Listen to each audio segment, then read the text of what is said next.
તો એક સાથે વધુ સિસ્ટમ સક્રિય થવાને કારણે સમગ્ર રાજ્યમાં વરસાદ વરસી રહ્યો છે અને તેને કારણે ખેડૂતોના પાકને પણ વ્યાપક નુકસાન થઈ રહ્યું છે। અવિરત વરસાદ વરસતા જૂનાગઢમાં ખેતીના પાકને ભારે નુકસાન છે।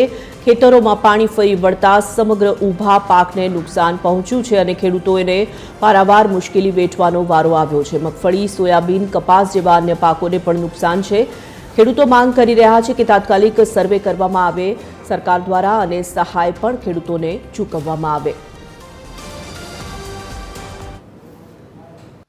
પાકમાં ખૂબ ધોવાણ થયું છે। પારા બંધ પારા તૂટી ગયા છે, કોઈ વંડી પડી ગઈ છે, ખેતરોમાં પાણી ભર્યા છે, માટી ખૂબ ધોવાઈ ગઈ છે। વાવેતરમાં સોયાબીન, મગફળી, તુવેર। કેટલા વીઘા? મારે તો 11-12 વીઘાનું વાવેતર હતું, પણ આજુબાજુમાં ખૂબ છે વાવેતર છે અને બધાને વાવેતર ધોવાણા છે। 2 દિવસમાં અતિ ભારે વરસાદ પડવાને લીધે અમારે પાક બધા ફેલ ગયા છે।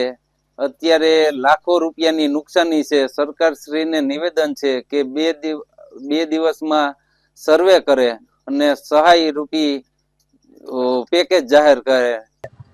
જૂનાગઢ જિલ્લાના રસ્તાઓ જે છે એ ખૂબ બિસ્માર હાલતમાં તૂટી ગયા છે। કેટલાક રસ્તાઓ તો એવા છે કે બંધ હાલતમાં છે, જેની કનેક્ટિવિટી તૂટી ગઈ।